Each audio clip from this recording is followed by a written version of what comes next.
जय श्री राम दोस्तों, साथियों, सभी को जय श्री राम। आज हम बच्चों के संस्कार के बारे में बात करेंगे। प्रभु राम से शुरू करते हैं। राम जी की क्या दिनचर्या है। जब छोटे राम हैं तो राम जी की दिनचर्या क्या है कि प्रातः काल उठकर रघुनाथा, मात पिता गुरु नावहि माथा, आयुष मांगी करे पुर काजा, देखी चरित्र हर्षई मन राजा। प्रभु राम जी जो है प्रातः काल उठकर गुरुजी माता के चरण छूते हैं, फिर पिता के चरण छूते हैं, फिर गुरुजी के पास चरण छूते हैं, उनसे आशीर्वाद लेते हैं। उसके बाद अपने नित्य कर्म करने के लिए जाते हैं। तो ये बच्चों में संस्कार हमें ही डालने हैं, माँ बाप को ही संस्कार बच्चों में डालने हैं, तभी वो तेज पुंज बनेंगे, तभी उनको बड़ों का आशीर्वाद मिलेगा और उनकी बुद्धि विकसित होगी। हमारे जो पैर का अंगूठा है उसमें मनुष्य की ऊर्जा समाई होती है, इसीलिए हमारे संतों ने, ऋषियों ने पैर छूने की परंपरा बनाई है।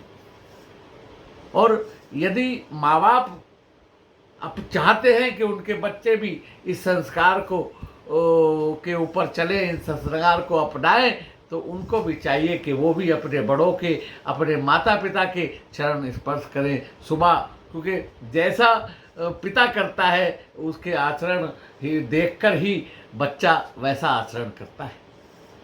तो इसलिए हमें नित्य प्रति अपने बड़ों के चरण छूने चाहिए और उनका आशीर्वाद लेना चाहिए, क्योंकि बड़ों के आशीर्वाद से ही और गुरुओं के आशीर्वाद से ही सब कुछ संसार में प्राप्त होता है और बड़ी बड़ी सफलताएं की सीढ़ियां मनुष्य आसानी से चढ़ जाया करता है।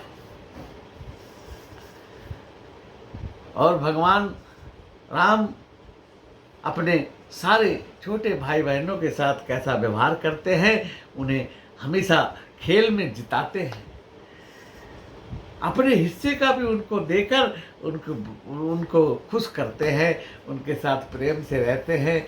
और भगवान राम जब लड़कपन में खेलते हैं तो चारों भैया जब खेलते हैं तो लक्ष्मण भरत राम जी के साथ रहते हैं और भरत जी को लक्ष्मण के साथ सामने वाले दल में शामिल कर देते हैं। भरत जी कहते हैं, हे राम जी, मैं तो आपके संग रहना चाहता हूँ। कहते हैं, नहीं भैया भरत, आप मेरे सामने वाले दल में रहोगे तो मैं आपको देखता रहूँगा और आप मुझे देखते रहोगे। भगवान राम की भरत जी से अति प्रीति है, बहुत प्रीति है। और भरत जी क्या है, संत है। राम जी को पता है ये संत है, भरत जी से बड़ा कोई संत नहीं हुआ। और जो भरत जी है वो राम जी का ही जाप करते रहते हैं। तो ये संस्कार की बात आई। एक बार नारद जी घूमते घूमते राम जी के दरबार में आ गए और राम जी से कहने लगे कि प्रभु, आपने क्या कोई ऐसा कोई रजिस्टर, कोई हिसाब किताब बनाया है कि जिसमें आपको पता हो कि आपका बड़ा भगत, पता चल सके कि कोई बड़ा भगत कौन है और छोटा भगत कौन है? तो वो कहने लगे, हाँ, एक रजिस्टर है, उसमें सबके नाम लिखे हैं। क्या प्रभु, मैं वो देखना चाहता हूँ। तो भगवान ने रजिस्टर आगे किया और नारद जी ने रजिस्टर खोला। सबसे ऊपर लिखा था नारद जी भगत, नारद भगत सबसे पहले। नारद जी बड़े नाचने लगे। अब वो भरत और हनुमान जी के पास उधर गए और कहने लगे कि देखो, आपको पता है भगवान राम रजिस्टर रखते हैं, उसमें भक्तों की लिस्ट है, सबसे ऊपर मेरा नाम। अच्छा, उन्होंने कहा, भाई आपको पता नहीं है शायद भगवान के पास एक पॉकेट डायरी भी रहती है, पॉकेट डायरी। अच्छा।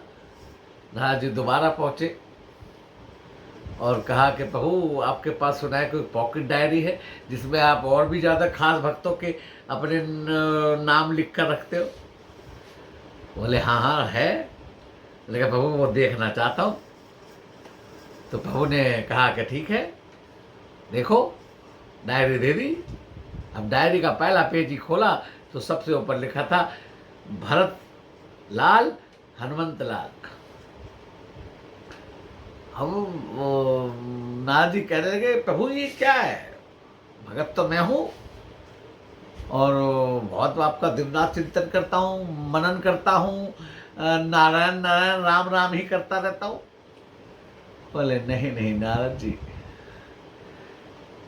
इस डायरी के भगत में और उस रजिस्टर के भक्तों में एक फर्क है।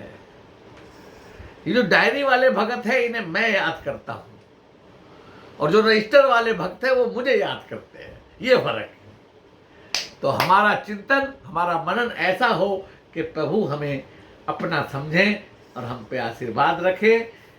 और ऐसा बनने के लिए हमें बचपन से ही अपने बच्चों में संस्कार डालने हैं, ताकि बड़े होकर हमारे बच्चे भगवान की तरफ लगे रहे और उनमें भगवान के प्रति प्रेम और भगवान के प्रति श्रद्धा, और हम आदत डालें कि हमारे बच्चे प्रतिदिन मंदिर जाएं, दर्शन करें भगवान के, उनको नमन करें।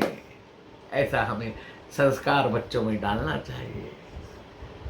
और शांत स्वभाव रहें, अपने कार्य को पूरी दृढ़ता से करें। उन्हें ये एहसास दें कि बेटा अगर पढ़ाई करनी है तो पढ़ाई पर ही फोकस करना है, कोई और काम करना है तो पूरा फोकस उस पर ही करना है, एक टाइम में एक ही काम करना है, तभी तुम सफलता की सीढ़ी प्राप्त करोगे। जय श्री राम।